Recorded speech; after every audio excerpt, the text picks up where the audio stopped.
Assalamualaikum warahmatullahi wabarakatuh.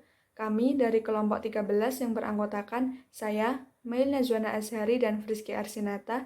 Di sini kami akan mempresentasikan hasil diskusi kami yang berjudul Audit Reg Issue. Pengertian Reg Issue.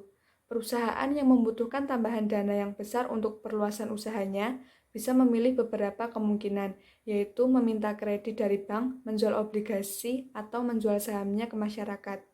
Jika perusahaan menjual sahamnya ke masyarakat, maka dikatakan bahwa perusahaan tersebut go public. Perusahaan yang menjual sahamnya ke masyarakat disebut emiten, dan penjualan saham ke masyarakat disebut emisi saham. Banyak perusahaan yang tertarik untuk menjual saham ke masyarakat karena dapat memperoleh dana segar atau fresh money yang murah dari masyarakat. Disebut murah karena besarnya dividen yang dibagikan kepada para pemegang saham tergantung besar kecilnya laba yang diperoleh perusahaan dan diusulkan oleh direksi untuk disahkan dalam rapat umum pemegang saham. Seringkali dividen yang dibagikan lebih kecil dari bunga deposito. Selanjutnya yaitu persyaratan yang harus dipenuhi sebelum izin go public.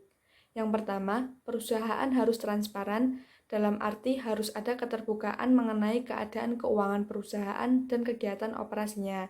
Yang kedua, sistem akuntansi dan pengendalian internal perusahaan harus cukup baik.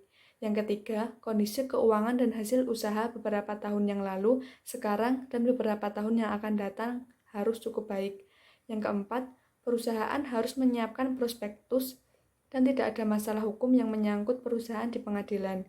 Yang kelima, harus ada tax clearance dari Dirjen Pajak yang menyatakan tidak ada kewajiban pajak perusahaan yang tertunggak. Selanjutnya, jasa lembaga pendukung yang diperlukan untuk proses go public. Yang pertama, financial consultant, yang kedua, lead atau main underwriter, yang ketiga, sub underwriter, yang keempat, kantor akuntan publik, yang kelima legal konsultan, yang keenam notaris, yang ketujuh tax konsultan, yang kedelapan appraisal company, yang sembilan biro administrasi efek.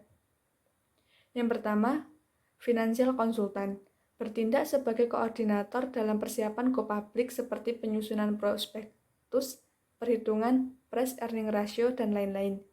Yang kedua, lead atau main underwriter membantu emiten dalam menjual sahamnya ke masyarakat dan mengatur penjatahan saham.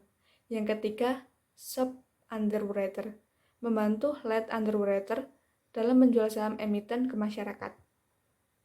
Yang keempat, kantor akuntan publik bertugas untuk mengaudit laporan keuangan calon emiten untuk beberapa tahun yang lalu dan untuk periode berjalan. Yang kelima, legal konsultan bertugas menangani masalah-masalah hukum yang dihadapi perusahaan, dan legal konsultan harus membuat surat pernyataan apakah ada atau tidak masalah-masalah hukum yang dihadapi perusahaan.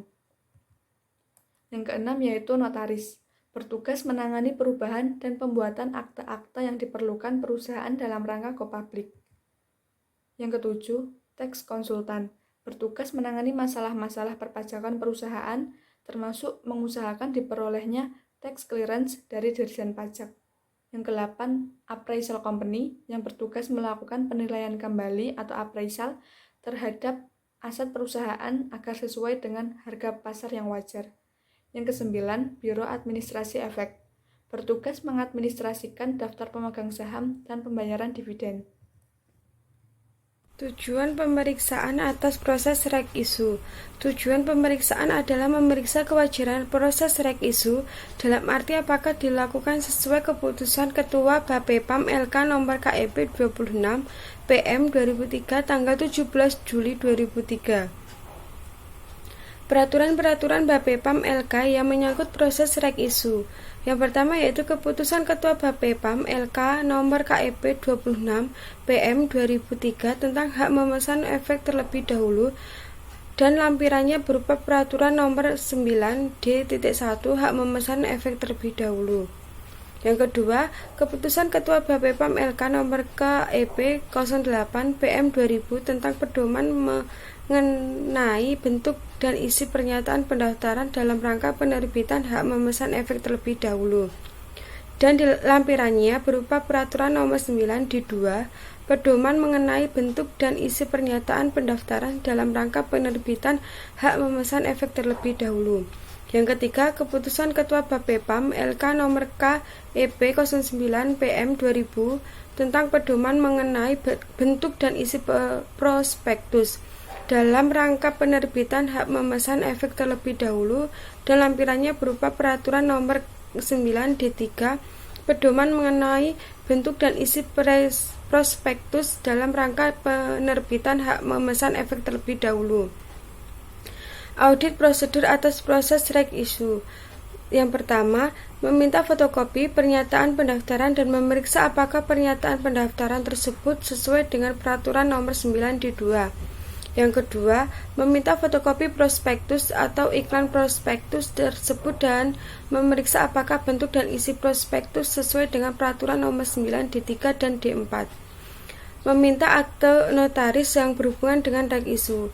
Yang keempat, membandingkan laporan hasil penjatahan saham dengan daftar hasil penjatahan saham yang diterbitkan oleh Biro Administrasi Efek yang mengelola administrasi saham perusahaan.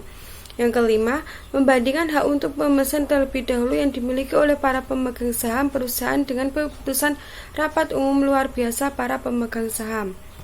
Yang keenam, memeriksa formulir konfirmasi penjatahan saham mengenai jumlah saham yang dipesan oleh para pemegang saham perusahaan dan jumlah yang seharusnya menjadi hak mereka. Yang ketujuh, memeriksa formulir konfirmasi penjatahan untuk mengetahui kesesuaian hasil. Yang kedelapan, meminta rekening koran atau daftar pembayaran atas saham yang dibeli oleh para pemegang saham.